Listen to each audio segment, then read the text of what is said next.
Assalamualaikum warahmatullahi wabarakatuh. Waalaikumsalam warahmatullahi wabarakatuh. Alhamdulillah, wassalatu wassalamu ala sayyidina Rasulillah, sayyidina wa maulana Muhammad ibn Abdullah wa ala alihi wa sahbihi wa mawala. La haula wa la quwwata illa billah, amma ba'd. Bapak-bapak, ibu-ibu, saudara-saudara kaum muslimin rahimakumullah. Sudah menjadi keyakinan dalam kehidupan kita bahwa segala yang ada permulaannya tentu akan ada penghabisannya. Setiap yang punya awal mesti akan punya akhir. Tidak ada keabadian dalam kehidupan dunia ini. Semuanya datang dan pergi silih berganti, berubah oleh pergeseran masa dan pertukaran waktu. Demikianlah kalau kita mau merenungi kehidupan dari alam di sekitar kita. Sejak dari kehidupan tumbuh-tumbuhan, binatang, sampai kepada kehidupan kita, makhluk bernama manusia. Lihatlah kita manusia misalnya. Dimulai sejak kita terlahir ke alam ini, keluar dari alam rahim ibu, menjadi bayi yang merah tidak berdaya, untuk kemudian berangsur meningkat menjadi anak-anak. Dari kehidupan anak-anak berubah lagi kita menjadi remaja dengan segala keceriaan dan kelincahannya, dan dari masa remaja naik lagi kita memasuki usia dewasa, untuk kemudian berangsur memasuki hari tua. Lalu setelah kita memasuki hari tua, sehari, seminggu, sebulan, setahun, sampailah kita kepada batas waktu yang telah ditentukan oleh Allah, yang dinamakan ajal, dan bertemulah kita dengan yang disebut maut. Ini merupakan kepastian dalam kehidupan. Kalau saja kita mau merenung perubahan-perubahan yang terjadi pada diri kita, seharusnya membuat kita insaf dan sadar. Di kala remaja kita begitu lincah, punya rambut yang hitam ikal berderai, punya lesung di pipi, punya senyum yang indah menawan setiap orang yang melihat, punya kulit yang kencang dan bersih. Manakala kita memasuki hari tua, perubahan frontal pun terjadi. Kulit mulai jadi keriput, rambut yang tadinya hitam ikal berderai mulai memutih, nikmat berkurang, gigi yang tadinya utuh dan sanggup mengunyah apa saja, satu demi satu permisi meninggalkan kita. Sangat boleh jadi, dikala remaja kita senyum semua orang terpikat. Dikala hari tua dengan kulit yang keriput dan gigi yang tidak ada lagi, manakala kita senyum, mungkin orang bakal lari dari sekitar kita. Kemana keindahan yang tadinya begitu menawan? Kemana senyum lesung pipit yang tadinya menarik perhatian orang? Pergi meninggalkan kita, berubah oleh pergeseran masa dan pertukaran waktu. Nah, bila maut datang menjemput kita, selesailah kehidupan sampai di situ? Ternyata belum.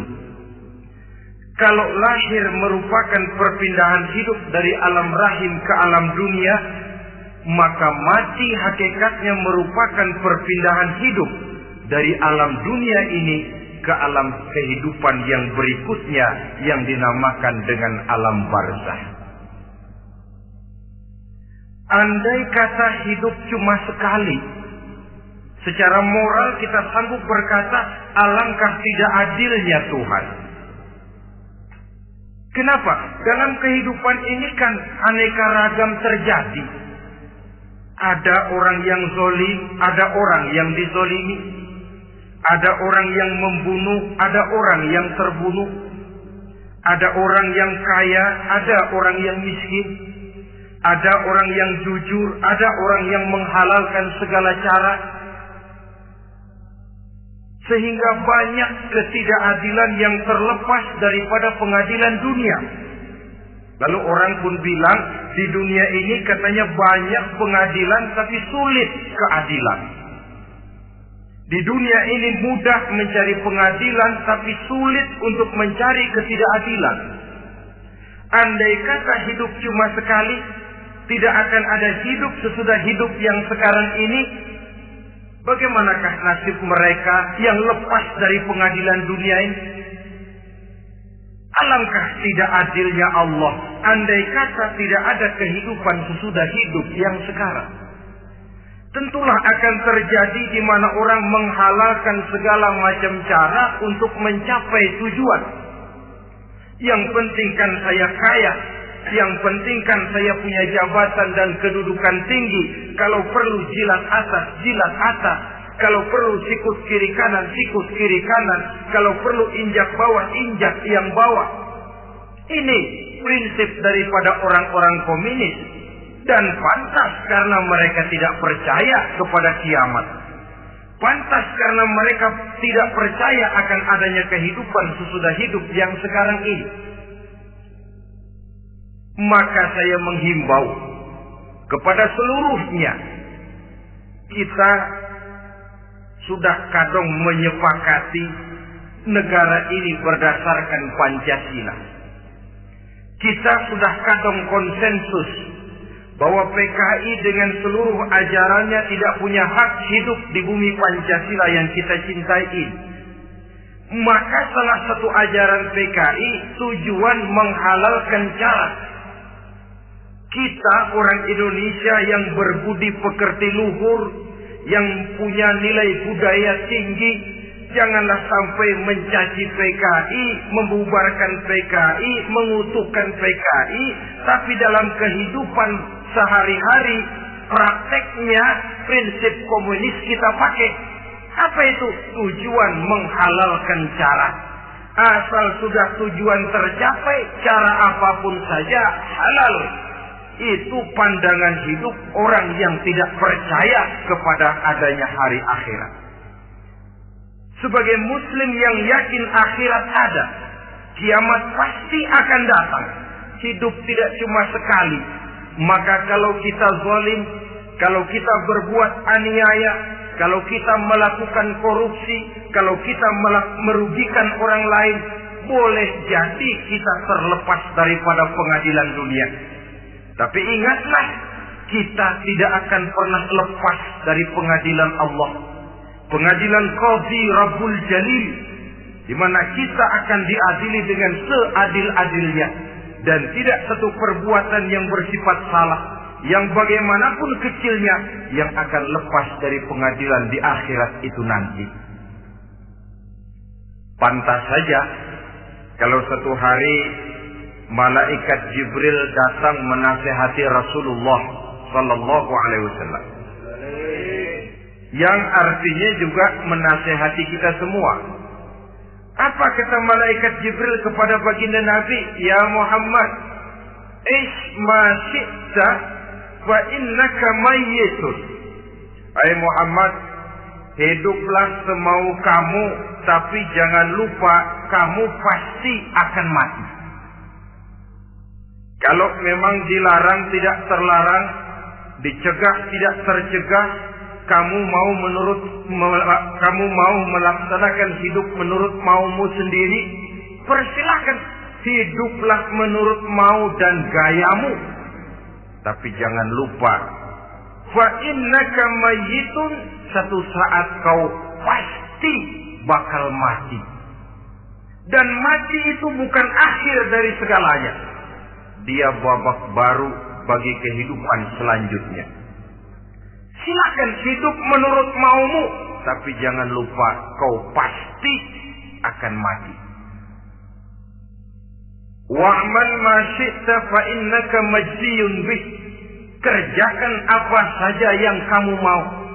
Kalau kau mau menghalalkan segala macam cara, persilahkan halalkan segala macam cara. Tapi jangan lupa kau akan mendapat balasan dari seluruh amal perbuatanmu. Wa ahbib ma syi'ta fa innaka mufariquhu. Dan cintailah apa saja yang mau kau cintai. Kau cintai anak istrimu, silahkan. Kau cintai harta bendamu, tafadhal. Kau cintai tanah airmu, kau cintai pangkat dan jabatanmu, persilahkan. Tapi jangan lupa, fa innaka mufariquhu.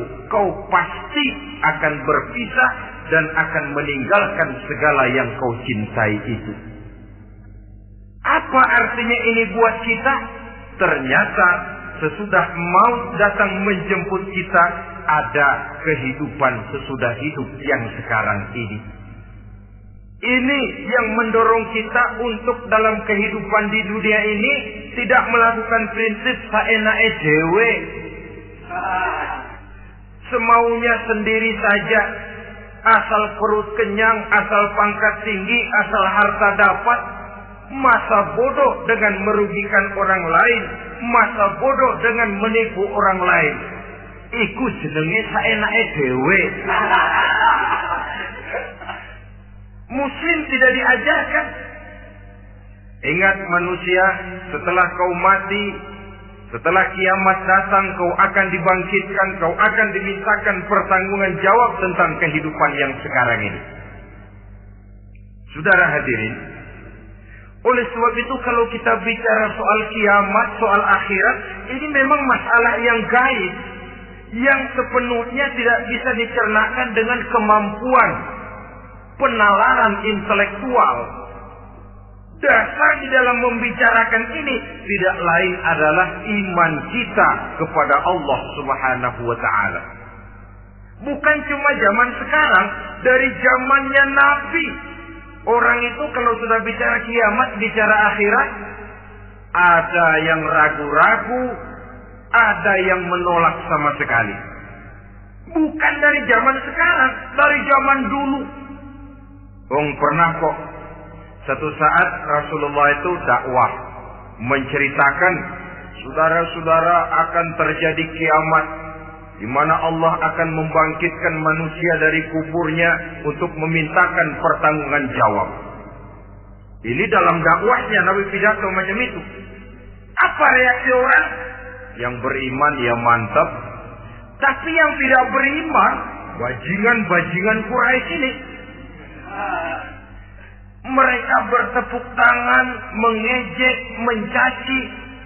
Malahan ini yang luar biasa, ada dua orang kafir namanya Ubay bin Ka'ab dan Al-As bin Wa'il. Mendengar pidato macam ini, mereka buru-buru pulang ke rumah. Ngapain? Ngambil pacul. Lalu berangkat nyari kuburan tua. Dia gali itu kuburan. Tulang-tulangnya diangkut, dibawa ke depan Nabi. Ya Muhammad, tulang-tulang yang udah hancur begini, siapa yang bisa ngidupin lagi? Yang macam-macam aja kamu Muhammad. Enggak rasional, enggak masuk akal. Allah menjawab. Apa kata Allah? وَضَرَبَ لَنَا مَثَلًا وَنَسِيَ خَلْقَهُ قَالَ مَنْ يُحْيِي الْعِظَامَ وَهِيَ رَمِيمٌ قُلْ يُحْيِيهَا الَّذِي أَنْشَأَهَا أَوَّلَ مَرَّةٍ وَهُوَ بِكُلِّ خَلْقٍ عَلِيمٌ. Mereka memberikan perumpamaan kepada kami, kata Allah. Mereka melupakan asal kejadiannya. Mereka bertanya, siapa yang sanggup menghidupkan tulang belulang yang sudah hancur kayak begini? Qul yuhyiha alladhi ansaha awwala marrah. Katakan kepada mereka Muhammad, yang akan menghidupkannya adalah Dia yang telah menciptakannya pertama kali dulu.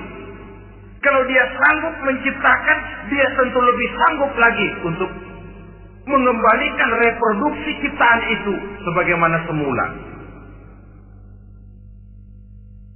Yang paling kasihan yang ragu-ragu. Akhirat itu ada apa enggak sih? Kiamat itu ada apa enggak sih? Lantaran ragu-ragu, terombang-ambing dia antara harapan dan putus asa, antara kenyataan dan idealisme. Ada yang buta sama sekali 100% terhadap keadaan-keadaan sesudah mati. Perhatian mereka hanya tercurah kepada kehidupan sebelum mati. Yang mereka perhatikan siang dan malam tidak lebih daripada urusan perut. Pergi pagi, pulang sore, peras keringat, banting tulang. Cuma soal makan, soal minum, soal pakaian, soal kendaraan, soal rumah tangga, soal anak, soal istri. Yang mereka pentingkan hanya soal-soal politik misalnya, ekonomi, pembangunan dan industri. Untuk soal-soal kayak begitu, bias betul. Habis seluruh waktu untuk memikirkan, meningkatkan kebudayaan, politik, sosial, ekonomi. Kadang-kadang kurang tidur, kurang istirahat, berkeliaran ke sana kemari ke tempat yang jauh-jauh. Sampai kadang-kadang terkena stres, penyakit darah tinggi, ginjal, lever, untuk memikirkan hal-hal yang semata-mata karena dunia saja. Lantas boleh jadi mereka mendapatkan kekayaan yang berlimpah ruah, mendapatkan kedudukan yang tinggi, nama yang semerbak, dikenal orang di barat dan di timur, di utara dan di selatan. Tetapi alangkah kecewanya mereka jikalau datang ajal menjemput nyawa, mati mereka, meninggalkan harta yang banyak, nama yang masyhur. Mereka disebut dengan jasa-jasanya. Radio memberitakan, TV menyiarkan, koran-koran memuat. Bahkan nama mereka kadang-kadang dikenang 2-3 tahun setelah wafatnya. Tetapi dalam pada itu, roh mereka merintih, mengeluh, menderita, karena dilemparkan oleh Allah ke tempat-tempat yang kotor. Penyesalan yang sudah tidak akan ada gunanya lagi. Saudara-saudara kaum muslimin rahimakumullah. Oleh karena itu, kehidupan akhirat bukanlah dongeng dan takhayul, bukan khurafat dan khayalan. Kehidupan akhirat, hari kiamat adalah kebenaran dan kepastian. Dalam surah Al-Hajj ayat ke-7, Allah Subhanahu wa taala menyatakan, wa anna as-sa'ata atiyatun la raiba fiha wa anna Allah yab'atsu man fil qubur. Dan bahwasanya kiamat itu sesungguhnya adalah sesuatu yang pasti dan tidak ada keraguan-raguan lagi di dalamnya. Dan bahwasanya Allah sungguh-sungguh akan membangkitkan manusia dari kuburnya masing-masing. Nah, kalau kita sudah yakin kiamat sesuatu yang pasti adanya, akhirat sesuatu yang pasti adanya, dari mana pembicaraan tentang kiamat ini kita mulai? Tentu dari diri kita. Marilah kita mencoba melihat proses perjalanan hidup ini sampai kita memasuki kiamat. Hadirin tidak ada makhluk secantik manusia. Tidak percaya, pernah ke Ragunan? Saudara masuk ke kebun binatang. Segala macam makhluk ada di situ. Ratusan macam jenis binatang. Bandingkan dengan saudara, kira-kira cakep mana?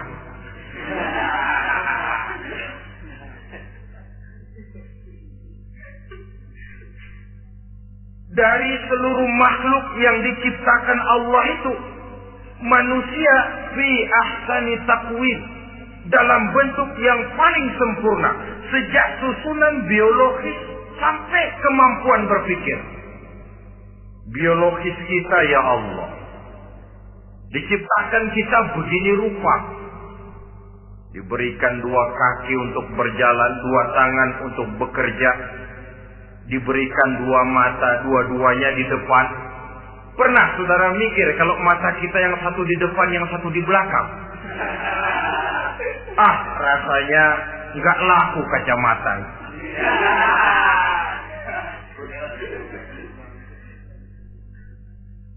Diberikan hidung dengan 2 lubang. Tahu betul Allah ke bawah lagi lubangnya. Coba pikir kalau lubang hidung kita menghadap ke atas. Aduh, kalau musim hujan repot jagain hidung. Laqad khalaqnal insana fi ahsani taqwim. Sungguh telah kami ciptakan manusia dalam bentuk kejadian yang paling sempurna ketimbang makhluk-makhluk Allah lainnya. Nah, kesempurnaan manusia ini oleh karena hidupnya terdiri dari 2 unsur pokok. Pertama unsur jasmani dan kedua unsur rohani. Jasad dan roh. Jasad yang terlihat sekarang ini, potongan saudara yang ngejedok di depan saya ini jasad saudara. Ini yang berasal dari saripati makanan yang dimakan oleh bapak ibu kita. Lalu hasil kerjasama yang baik antara ibu dengan bapak, terwujudlah kita. Kalimat langsungnya jasad ini berasal dari tanah yang tadi berubah dari bayi, remaja, dewasa, meningkat hari tua. Yang berubah itu jasmani kita. Kenapa? Karena jasmani itu materi, benda, daya tahannya terbatas. Dia berubah oleh pergeseran masa dan pertukaran waktu. Apa ada orang makin tua makin cakep? Jasmani oleh karena dia materi, dia berubah oleh pergeseran masa dan pertukaran waktu. Nah, yang menyebabkan jasmani itu bergerak karena ada roh di dalamnya.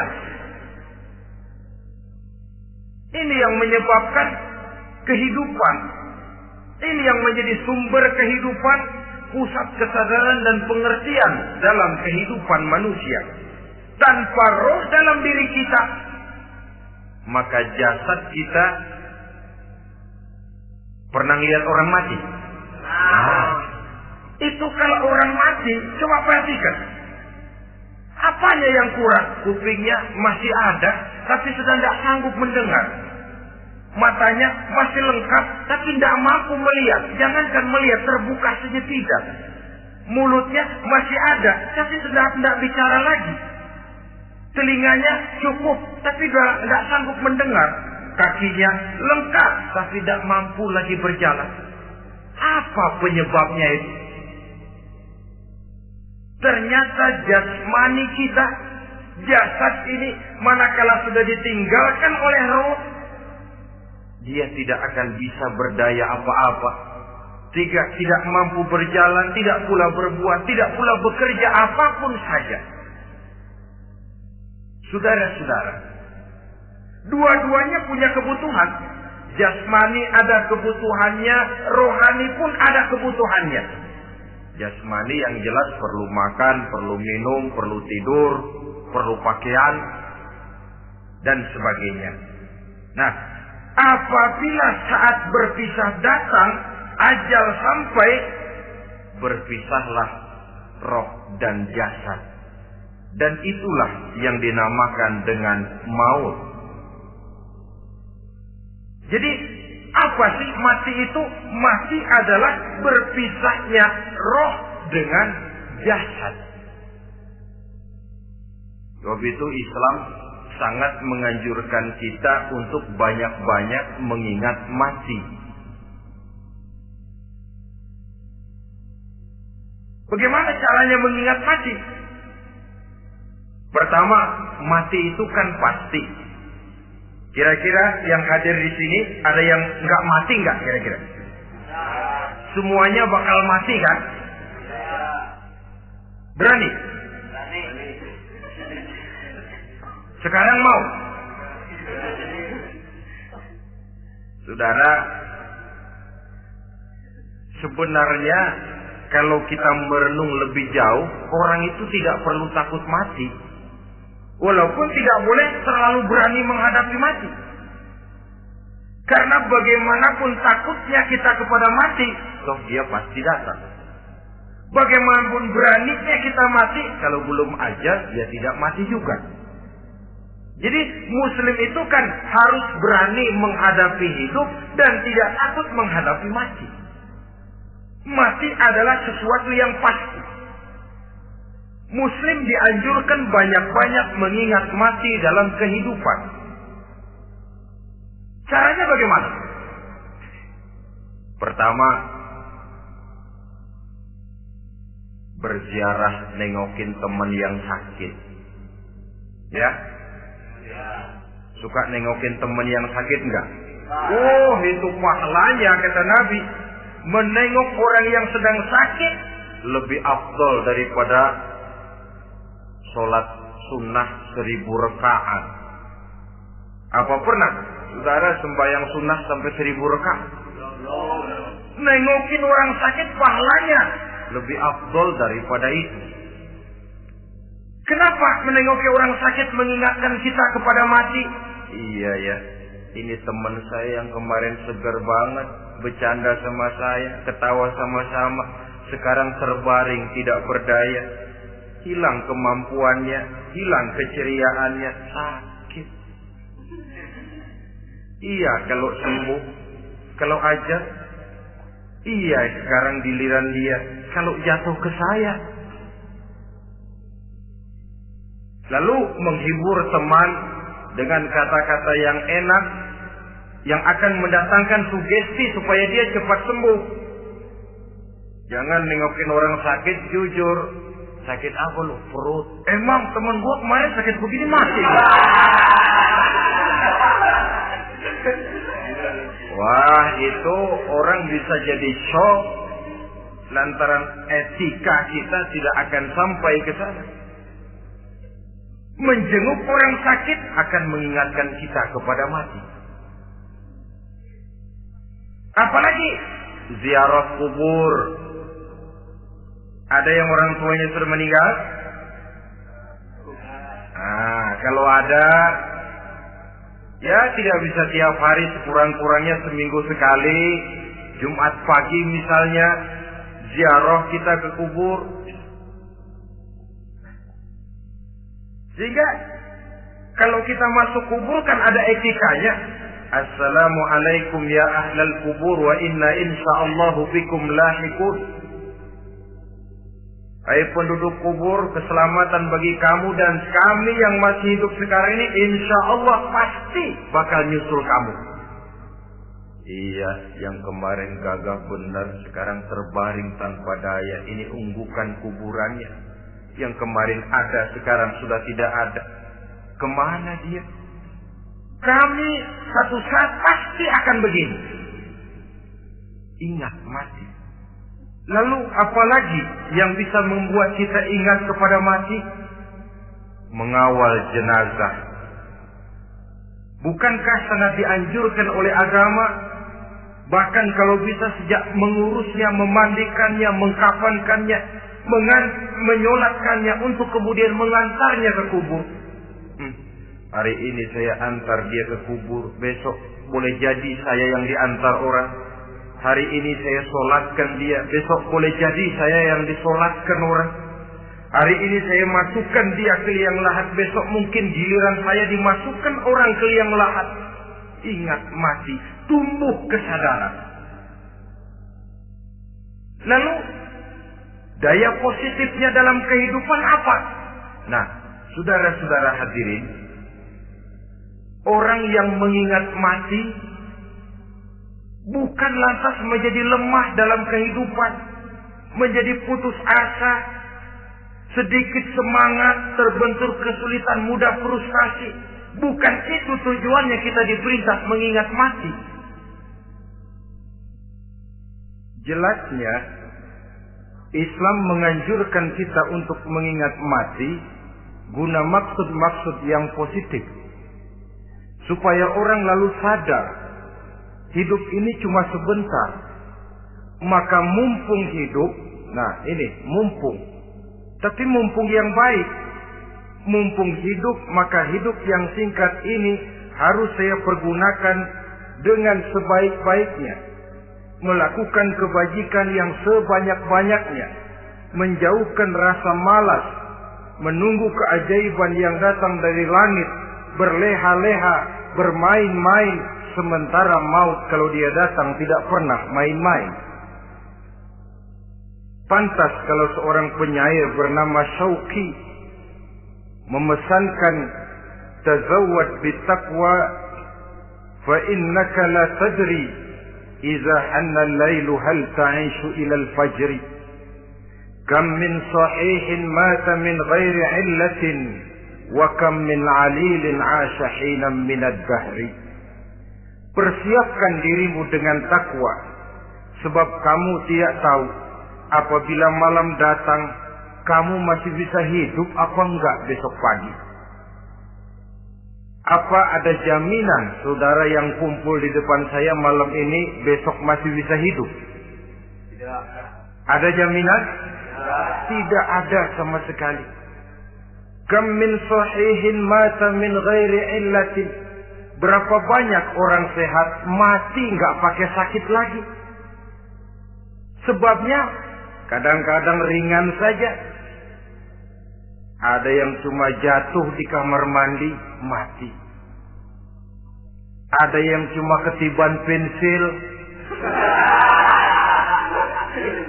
Iya, kalau ketiban pensil 3 peti masa nggak mati. Ta'addadatil asbab wal maut wahid. Sebabnya boleh jadi macam-macam, tapi mati satu juga, yaitu mati. Dia seperti kelapa yang terlalu tua jatuh ke bawah, yang kembang baru keluar pun jatuh ke bawah. Itulah mati. Dia datang menjemput yang bayi, dia datang mengambil yang anak-anak, dia datang juga kepada yang remaja, kepada yang dewasa, kepada yang tua sekalipun. Jangan yang remaja lalu berpikir, gua rasanya masih jauh banget mau mati. Ini sesuatu yang pasti yang kita tidak pernah diberitahu kapannya. Kalau dikasih tahu kapannya kan kita bisa, umpama malaikat maut datang ke rumah saya, saudara Zainuddin kau mati 80 tahun lagi. Wah, saya kan berhitung, masih lama, poya-poya aja dulu Tapi ini tidak pernah diberitahu kepada kita. Lantaran tidak diberitahu itulah kita perlu bersiap-siap dengan selalu mengingat-ingat mati yang mendorong kita untuk berbuat positif. Satu contoh peringatan mati yang mendatangkan positif pada peristiwa ketika turun perintah hijrah. Ketika di Mekah sudah terpepet turun perintah hijrah. Ini sahabat yang berangkat hijrah, jangan dikira semua bulat hati. Ada yang mikir, kalau saya hijrah berangkat dari Mekah ke Madinah, nanti di tengah jalan dicegat oleh kafir Quraisy lalu dibunuh mati saya. Takut mati. Allah peringatkan, kullu nafsin za'iqatul maut. Kamu disuruh hijrah saja takut mati, padahal kamu tahu semua yang hidup bakalan mati.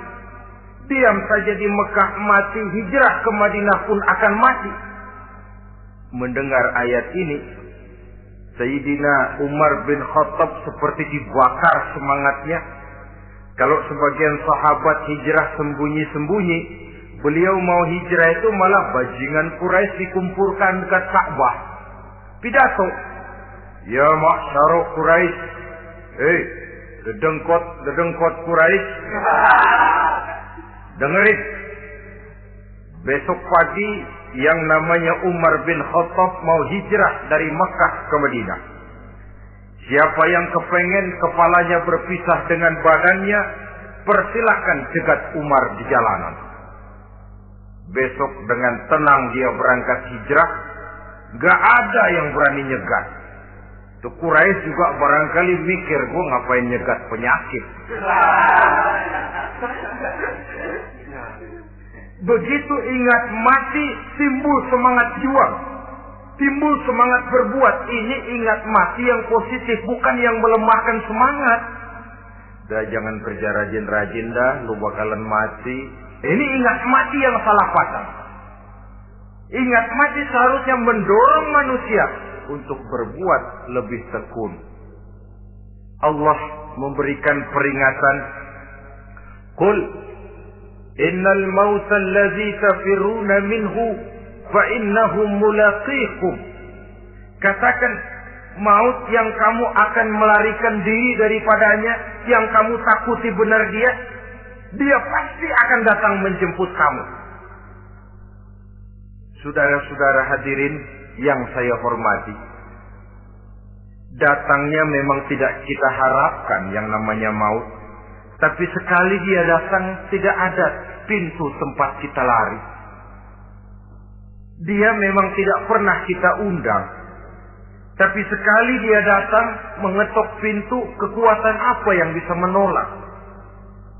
Dia sebuah tanda seru dalam kehidupan.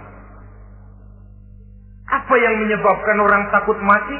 Pertama barangkali karena dia tidak tahu bagaimana kehidupan sesudah mati. Alam kubur gelap, alam akhirat gelap. Sehingga dia bingung, lantaran bingung lalu jadi takut. Yang kedua boleh jadi oleh bayangan-bayangan dosa yang pernah dia kerjakan di dunia ini. Kerjanya cuma menumpuk dosa. Dia gembira, bahagia, tertawa di atas tumpukan dosanya. Merasa segan berpisah dengan seluruh kehidupan ini. Sehingga boleh jadi maut adalah sesuatu yang ditakutkannya benar dalam kehidupan. Tapi bagaimanapun takutnya, tidak ada tempat lari dari dia. Dalam ayat lain Allah jelaskan, Aynama takunu yudrikumul mautu walau kuntum fi burujim musayyada. Di mana saja kamu berada, dalam benteng yang paling tangguh sekalipun, maut pasti akan datang menjemput kamu. Nah, bagaimana caranya maut datang menjemput kita? Bila datang dia, sang malaikat pencabut nyawa, malaikat Israel namanya, hendak mengambil ruh kita. Dalam suasana macam begitu, di akhir kehidupan dunia, dalam berhadapan dengan sakaratul maut, terbagilah manusia dalam dua bagian besar. Pertama, yang menghadapi sakaratul maut itu dengan husnul khatimah, baik di akhirnya, sehingga pada saat ruhnya berpisah dengan jasadnya, kelihatan dia seperti senyum, mukanya cerah, Bahkan sebelum itu boleh jadi dia sempat meninggalkan pesan-pesan yang baik. Ada yang sempat azan, ada yang sempat baca Quran. Pernah kan nemui orang yang mau mati seperti itu? Yang sempat azan, yang sempat baca Quran, yang sempat meninggalkan wasiat-wasiat yang baik. Sebab apa? Malaikat maut datang menjemput mereka juga dengan baik-baik. Dicabut ruhnya perlahan-lahan. Tapi sungguh pun perlahan-lahan. Pedihnya, sakitnya tetap tiada tara. Rasulullah Sallallahu Alaihi Wasallam, dikala beliau hendak berhadapan dengan sakaratul maut, diceritakan mencelupkan tangannya ke dalam gelas berisi air, lalu mengusapkannya ke muka beliau seraya berdoa, "Ya Allah, mudahkan saya dalam menghadapi sekarat ini." Beliau juga yang mengatakan bahwa sakitnya sakaratul maut sama dengan 300 kali bacokan pedang. Sehingga kita diajarkan doa, di antara doa selamat itu kan ada Allahumma hawwin alaina fi sakaratil. Ya Allah, mudahkan saya di dalam menghadapi sakaratul maut itu. Ketika ruh ini keluar dari jasad, mata masih mengikuti ruh itu. Jika kadang-kadang ada yang matanya terbelalak dan tidak sempat ditutup, terbuka terus, mengikuti ruh itu keluar dari jasadnya. Adapun golongan kedua, manusia yang ketika berhadapan dengan sakaratul maut mendapatkan su'ul khatimah, jelek di penghabisannya. Sekaratnya sudah setengah mati, lalu jelek juga di akhirnya, mati dalam keadaan yang tidak baik, tidak terpuji. Ada yang lagi megang kartu, mati. Ada yang lagi di tempat ngadu ayam, mati. Ada yang lagi di tempat pelacuran, mati. Ada yang lagi megang botol minuman keras, mati. Nih barangkali malaikat maut gemes banget nariknya, lu bajingan, lu tarik terus kan. Mati su'ul khatimah. Makanya bagus itu. Kadang-kadang di majelis-majelis taklim kan sering dibaca, Ya Allah biha, Ya Allah biha, Ya Allah bihusnil khatimah. Kan ada itu? Ada enggak? Saudara hadirin, mohon agar oleh Allah kita diberikan husnul khatimah, baik di saat ruh akan berpisah dengan jasad. Ini sesuatu yang pasti. Sang malaikat maut datang menjemput nyawa. Setelah ruh berpisah dari badan, maka tinggallah sang badan. Ditangisi oleh semua yang kita tinggalkan. Sehingga kepada putrinya Fatimah, ketika malaikat maut datang hendak menjemput baginda Nabi, beliau berkata kepada anaknya, Fatimah, kamu tahu siapa yang datang? Saya tidak tahu, Bapak. Yang datang hadimul lazat. Itu dia yang menghancurkan seluruh kesenangan dunia. Wa qati'u syahwat, yang memisahkan kita dengan seluruh yang kita cintai. Dia malaikat maut, Pak. Manakala jasad sudah ditinggalkan oleh ruh, itulah yang dikerubungi orang. Anak menangis, istri menangis, orang tua bersedih, teman-teman merasa kehilangan, menangisi jasad. Diuruslah jasad kita, dimandikan sebagaimana mestinya, dikafankan dengan kain putih 3 lembar, itu yang hendak kita bawa kembali ke tempat asal kita. Pakaian sutra, jas yang mereknya Switzerland wool, kain yang Samarinda, sepatu yang Belly atau Beltoni, jam tangan yang Rolex, kendaraan yang serba mewah, tidak ada yang menyertai kita. Kain putih 3 lembar itu saja lagi. Demi setelah dikafankan, dibujurkan kita menghadap ke arah kiblat, orang banyak pun datang menyolatkan kita dengan 4 takbir, diiringi dengan doa. Lalu upacara pelepasan, berangkat kita meninggalkan anak, istri, suami, kampung halaman, tanah air, bahkan alam dunia ini. Selamat tinggal alam dan seluruh isinya. Tinggallah yang tinggal. Saya akan kembali ke tempat asal dari mana saya datang, untuk kembali mempertanggungjawabkan seluruh perbuatan saya dalam kehidupan ini. Manakala upacara pelepasan selesailah sudah, dimasukkan kita ke keranda jenazah, digotong orang, bismillah wa ala millati rasulillah, dibawa ke tempat peristirahatan terakhir katanya. Padahal dulu kalau mau kita istirahat, ke villa lah kita, ke Bali lah kita, ke Hong Kong lah kita, ke tempat-tempat tamasya yang indah. Oh, rupanya akan sampai juga perjalanan menuju tempat peristirahatan terakhir, yang luasnya tidak akan lebih dari 2 kali 1 meter. Diusung orang kita, diantarkan orang banyak.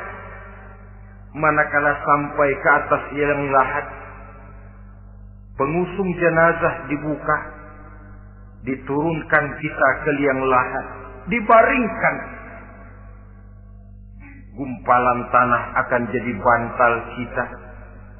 Muka dibuka, dihadapkan ke arah kiblat. Setelah itu ditutup liang lahat kita dengan kayu. Masih belum kurang, diuruk dengan tanah. Yang menguruk orang-orang yang tadinya mencintai kita, menyayangi kita. Tapi ketika jasad sudah ditinggalkan ruh, habis rupanya cintanya. Coba jasad kalau sudah ditinggalkan ruh, 3 hari aja di rumah serem. Ya mayit, siapa yang betah nemenin mayit?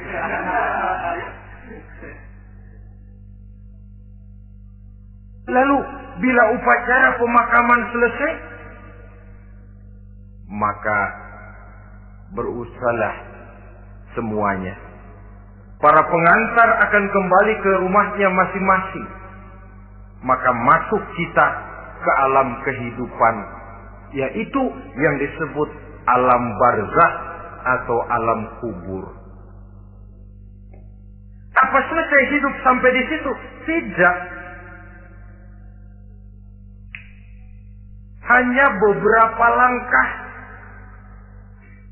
setelah yang mengantar kita pulang, diriwayatkan dalam hadis Bukhari dan Muslim, bila seseorang sudah diletakkan di kuburnya, lalu yang mengantar kembali pulang, maka roh si mayit akan dapat mendengar bunyi terompah orang yang pulang itu. Bunyi terompahnya terdengar. Datang 2 malaikat menanyakan dia dengan pertanyaan-pertanyaan yang kalau bisa dijawab dengan betul. Dua malaikat yang bernama Munkar Nakir akan bilang, jawabanmu betul. Tenanglah kau di sini, naumatal arus. Tidurlah kau di sini seperti tidurnya pengantin. Orang yang baik-baik di alam kuburnya akan mendapat nikmat kubur. Sehingga masa penantian yang lama, jangan lupa, kita masuk ke kubur itu kan menunggu sampai datangnya hari kiamat. Jadi kalau kiamat umpama masih 1000 tahun lagi, ya 1000 tahun kita menunggu. Orang yang baik-baik penantian di alam kubur, kata malaikat, naumatal arus, tidurlah kamu seperti tidurnya pengantin. Bagaimana sih tidurnya pengantin? Enggak berasa. Iya, kata anak sekarang, endah aja. Begitu mendusin pagi, kata lakinya, malam sebentar bener ya Neng.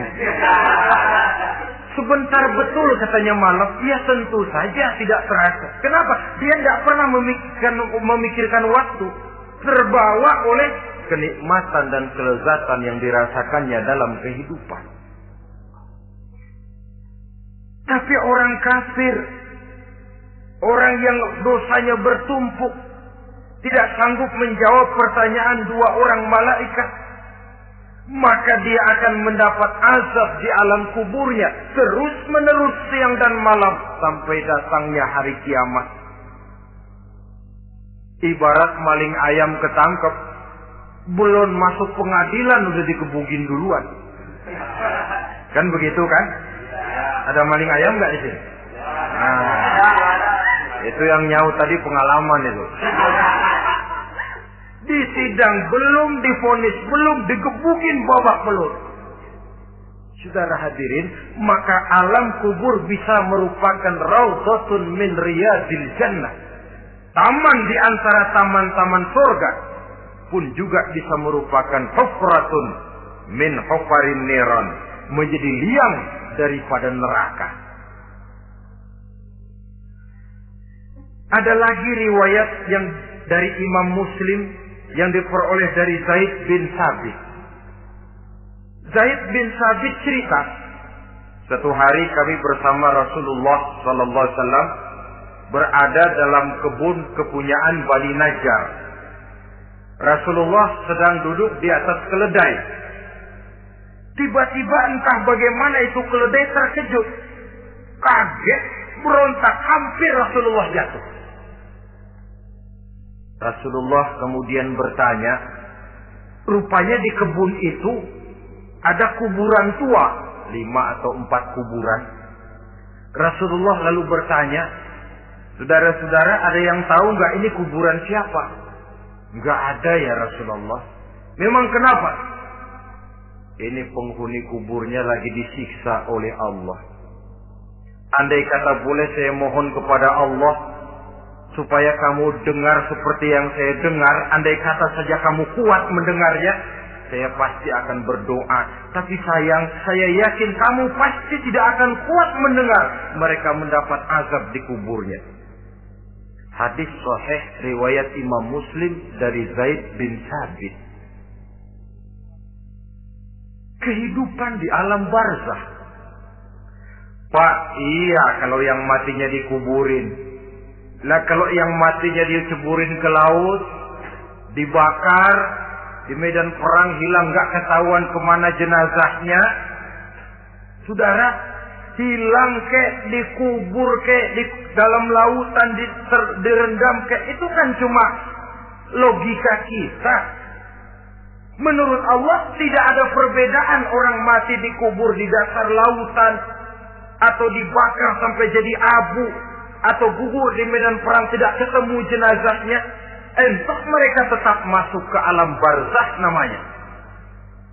Jasad boleh hancur, tapi roh sebagai sumber kehidupan, pusat kesadaran dan pengertian, dia tetap ada, mengalami kebahagiaan dan kegembiraan atau mengalami kepedihan dan penderitaan, bergantung kepada amalan yang kita lakukan dalam kehidupan di dunia ini. Maka dalam Yasin tadi kan jelas, qul yuhyiha alladzi ansha'aha awwala marrah, yang menghidupkan mereka yang dikubur di dasar lautan, mereka yang dibakar sampai jadi abu, yang akan menghidupkan ialah Allah yang menciptakan mereka dulu pertama kalinya. Jadi kalau sudah ada aslinya, ya tentu tidak perlu contoh lagi, akan sangat mudah membuatnya. Orang tua kita, keluarga kita yang sudah berpulang, mereka di alam barzah sekarang ini. Bisa mendapat nikmat kubur, bisa mendapat azab kubur. Bergantung amalan mereka dalam kehidupan di dunia ini. Dalam Musnad Imam Ahmad dan Sahih Abi Hatim malah ada tambahan riwayat. Orang yang banyak kebajikannya di dunia, amalannya akan datang menemani dia. Sholatnya dekat kepalanya, puasa sebelah kanan, zakat sebelah kiri. Menghibur dia. Malahan dikatakan berbentuk orang yang cantik menemani dia di alam kuburnya.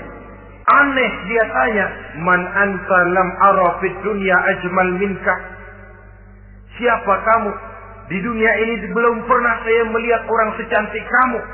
Dia jawab, ana amaluka sholeh. Saya adalah amalmu yang soleh yang kau kerjakan waktu di dunia. Saya sekarang diperintahkan untuk menemani kamu di sini. Alhamdulillah.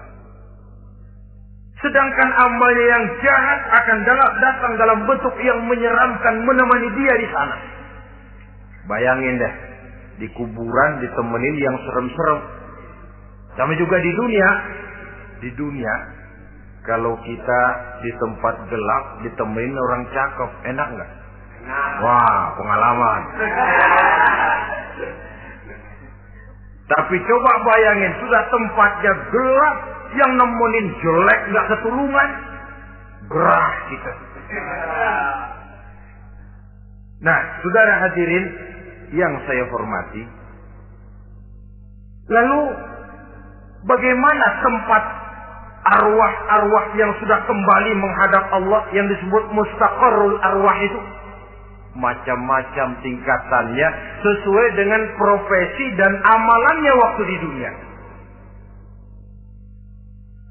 Ada roh-roh itu yang setelah pisah dengan jasad, artinya mati, ditempatkan di tempat yang disebut a'la iliyin, tempat yang tertinggi. Siapa ini? Arwahnya para nabi dan para rasul. Ini fi a'la iliyin, di tempat yang tertinggi. Arwahnya para nabi, arwahnya para rasul. Dan karena kita bukan nabi, bukan rasul, ya jangan mimpi dapat tempat fi a'la iliyin. Kecuali kalau Allah menghendaki, itu hak prerogatif Allah. Tapi kan tidak adil kalau Allah melakukan itu. Ini kelompok roh-roh yang masuk golongan VIP. Wah, the first class. Para nabi, para rasul. Lalu ada pula roh-roh itu yang setelah pisah dengan jasadnya diumpamakan seperti burung-burung hijau yang berterbangan di perkebun-kebunan surga. Roh siapa mereka ini? Rohnya para syuhada, orang-orang yang mati syahid gugur membela agama. Nah, ini bedanya orang mati syahid dengan pahlawan, ya. Apa bedanya syuhada dengan pahlawan? Kalau syuhada, orang yang gugur membela agama, niatnya karena Allah, mati syahid. Kalau pahlawan, orang yang gugur membela negara, orang yang dianggap berjasa kepada pemerintah. Klimaksnya, kalau orang mati syahid, jelas surga. Tapi pahlawan, belum tentu surga. Kenapa? Bergantung kepada negara macam apa yang dibelanya dan pemerintah model mana yang dibelanya. Di negara-negara komunis misalnya, banyak nggak pahlawan? Dengan sekian tanda jasa yang mati di medan perang dan sebagainya. Kira-kira pahlawan komunis masuk surga nggak? Ya, kalau pahlawan komunis masuk surga, kita nggak kebagian kapling di surga barangkali. Inilah bedanya pahlawan dengan orang mati syahid. Kemudian ada pula roh itu yang tertahan di pintu surga. Tertahan di pintu surga. Ini seperti tadi, orang yang mati syahid tapi masih ada kaitan di dunia. Rasulullah pernah ditanya orang, ya Rasul, kalau saya maju ke medan perang bela agama, mati syahid, apa saya masuk surga? Iya, masuk surga. Kecuali kata Nabi, kalau masih punya utang. Nah, tertahan di pintu surga. Ada pula roh itu yang tertahan di alam kuburnya. Ini umumnya seperti tadi itu. Ada mempunyai dosa, mempunyai kesalahan, sehingga merasakan azab kubur. Ada juga roh itu yang tertahan di permukaan bumi. Mereka yang dalam hidup selalu menumpuk dosa-dosa yang besar, meninggal sebelum keburu untuk bertaubat. Saudara hadirin yang saya hormati, inilah yang kita khawatirkan. Sebab jikalau pada saat roh sudah datang, jikalau saatnya roh datang berpisah dengan jasad, menemukan sakaratul maut, saat itu taubat sudah tidak akan ada gunanya lagi. Masuk ke alam kubur, mendapat azab kubur, sampai datangnya hari kiamat. Berapa lama di alam kubur ini? Menunggulah kita sampai datang saatnya kiamat. Nah, saudara-saudara, apa tanda-tanda hari kiamat? Kapan dia akan datang? Bagaimana hal ihwal manusia pada saat terjadi kiamat? Bagaimana alam ini? Bagaimana perhitungan di padang mahsyar? Insya Allah akan saya ungkapkan pada bagian kedua dari ceramah ini. Insya Allah kita akan lanjutkan pembicaraan ini sampai kepada terminal paling akhir, surga dan neraka. Inilah saja pertemuan kita pada kesempatan kali ini. Terima kasih banyak atas segala perhatian. Mohon maaf atas segala kekurangan. Wabillahi taufiq wal hidayah. Wassalamualaikum warahmatullahi wabarakatuh. Waalaikumsalam warahmatullahi wabarakatuh.